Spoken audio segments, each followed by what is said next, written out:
আসসালামু আলাইকুম। চলে আসলাম আবারও একটি নতুন ব্লগ নিয়ে। আজকের ব্লগটি হলো আমার AP house super model of the year BD season 4 and Bijoy gala award night 2024 নিয়ে।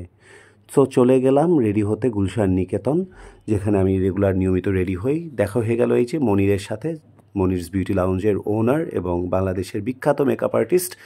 মনিরস বিউটি লাউঞ্জ অনেক সুনাম অর্জন করেছে। মনি শুরু করেছে আমাকে নিয়ে তার হাতের জাদু। সে আমাকে রেডি করছে আমার আজকে ড্রেস কালার অ্যান্ড এভরিথিং জেনে, সেভাবে করেই ও বেইজ অ্যান্ড আদার সব কিছু ক্রিয়েট করার ট্রাই করছে। This is my beautiful dress. আজকে আমি একটি ওভারকোট পরেছি, একটু ডিফারেন্ট কালারের, একেবারে রানি পিঙ্ক কালার, এবং সেটাতে আমার হাতের ডিজাইন অবশ্যই আছে, যেগুলো ফেদার অ্যান্ড ফ্লাওয়ার্স দেখতে পাচ্ছেন। এগুলো টোটালটাই আমার কাস্টমাইজ করে করা। ফাইনাল টাচ দিচ্ছে মনির। সেক্ষেত্রে আমরা চলে গেলাম বাংলাদেশ চলচ্চিত্র উন্নয়ন কর্পোরেশন, মানে ভালোবাসার জায়গা, এফডিসিতে। টাইমলি পৌঁছে গেলাম এবং গেটে ওয়েট করার পরপরই ওরা জেনেই ছুটে আসলো আমাকে রিসিভ করতে। ততক্ষণে অলরেডি বিকেল পেরিয়ে সন্ধ্যা। প্রিয় ভালোবাসা এবং পছন্দের জায়গা এফডিসি। সেই এফডিসি অঙ্গনে আজ আমি বিচার কার্য চালাবো কিংবা জাজমেন্ট করবো একটা বিউটি কন্টেস্টের। ভাবতেই আমার বুকটা আনন্দে ভরে যায়। সো ওদের আস্তে আস্তে করে যে ভেন্যু এবং যেখানে মঞ্চ সাজানো হয়েছে সেটা হচ্ছে জসিম ফ্লোর, অনেক বিখ্যাত ফ্লোর। সেখানে আয়োজন করা হয়েছে।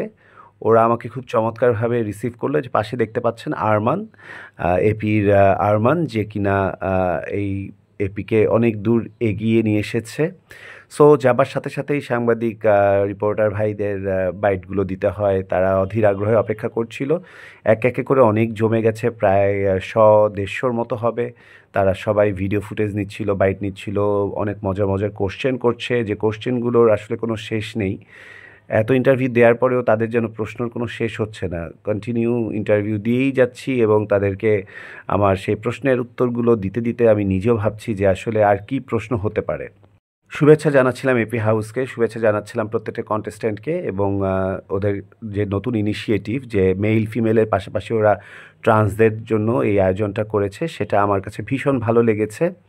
সো আস্তে আস্তে করে আমি মেইন কক্ষে ঢুকে যাচ্ছিলাম এবং ভক্তদের মুখোমুখি পড়ার পর সবচেয়ে ভালো লেগেছে যে ওরা অনেক দিন পর এটা দেখলাম যে একটা প্রোগ্রামে জাতীয় পতাকাকে প্রদর্শন করে সম্মান দেখানো হলো। সো এটা আমার জন্য অনেক বড় পাওয়া এবং বড় আনন্দের বিষয়। কালে এই সম্মানগুলো কেউ দিতেই জানে না, কিন্তু ওরা সেটা দিয়েছে জাতীয় পতাকাকে। সো আমার পাশে দেখতে পাচ্ছেন আজিজুল হাকিম ভাই এবং জিনাত ভাবি।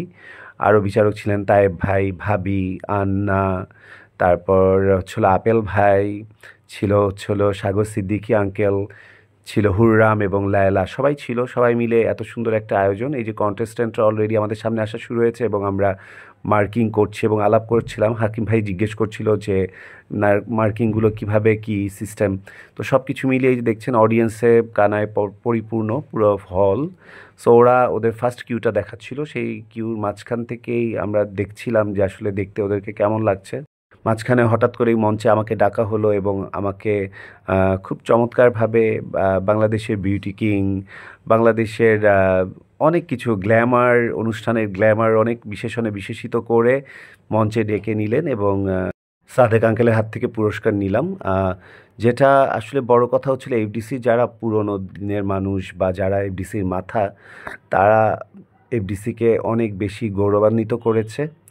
পুরস্কারের পর এই যে ভক্তদের মুখোমুখি তাদের অনেক আবদার, কেউ ছবি তুলবে, কেউ কথা বলবে, কেউ বা ভিডিও করবে, কেউ বা একটু অটোগ্রাফ, কিংবা কেউ বা নানান প্রশ্নে তাদের অনেক উত্তর দিতে হয়। সেই উত্তরগুলো আমি দিচ্ছিলাম।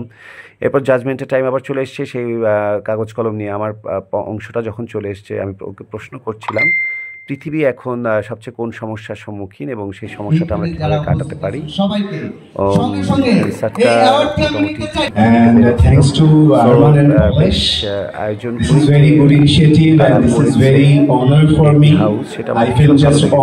আয়োজন এভরিথিং খুবই পারফেক্ট ছিল, যেটা আমি যাবার আগেও এতটা আমার এক্সপেকটেশন ছিল না। মঞ্চে আসতে বারবারই ডাকছিল, নেমেই যেহেতু জাজরা এক একজনের দায়িত্বে বসা, তাই কারোর সাথে আমার কথা হচ্ছিল না, দেখা হচ্ছিল না। সো এই সুযোগে আমি মঞ্চ থেকে নেমেই সবাইকে আদর, ভালোবাসা, স্নেহ, সম্মান, যাকে যেটুকু দেয়ার আমি অবশ্যই সেটা দিয়েই তারপর তাদের সাথে আমার কুশল বিনিময় বা তাদের সাথে আমার ভালোবাসা জ্ঞাপন করছিলাম। দেখতে পাচ্ছেন তায়েব ভাই, হাকিম ভাই, ভাবি সবার সাথে আমি আমার ভালোবাসা জানিয়ে, সম্মান জানিয়ে আবার বসে পড়লাম বিচার কার্যে। চলছে কনটেস্ট এবং তারা খুব সুন্দর করে সেজে উপস্থাপন করছে নিজেদেরকে এবং সুন্দর, সুন্দর প্রশ্নের অ্যান্সার দিচ্ছে। এপি হাউস প্রতি বছরই করে, কিন্তু এটা 4th সিজনে মানে আমি জয়েন করলাম, যেটা আমার জন্য নতুন একটি এক্সপেরিয়েন্স এবং definitely this experience was so good. একটা জায়গায় গেলেই বোঝা যায় আসলে প্রোগ্রামের মান দেখলে যে কারা কিভাবে করে জিনিসটাকে প্রেজেন্ট করতে চায়। সো সেই সব বিষয়গুলোই আমার কাছে বেশ আনন্দের সাথে আমি বলবো যে চমৎকারভাবে তারা আয়োজন করেছে। দেখা হয়ে গেল, চলে যাবার মুহূর্তে হঠাৎ করে লায়লা ডেকে বসলো এবং সবার সামনে আমাকে এত বড় করলো, এত সুন্দর, সুন্দর কমপ্লিমেন্ট দিল যা মনটা ভরে গেছে। লায়লার জন্য আমি অনেক সুন্দর, সুন্দর বার্তা দিলাম, অনেক শুভকামনা এবং ভালোবাসা দিলাম। চলছে সাংবাদিকদের নানান রকম প্রশ্ন এবং ইন্টারভিউ এবং ভক্তদের মন রক্ষা এবং আনন্দ, ভালোবাসা সব কিছুই ছিল সেখানে। ধন্যবাদ এপি হাউসকে। আজ এ পর্যন্তই। Thanks for watching. আল্লাহ হাফেজ।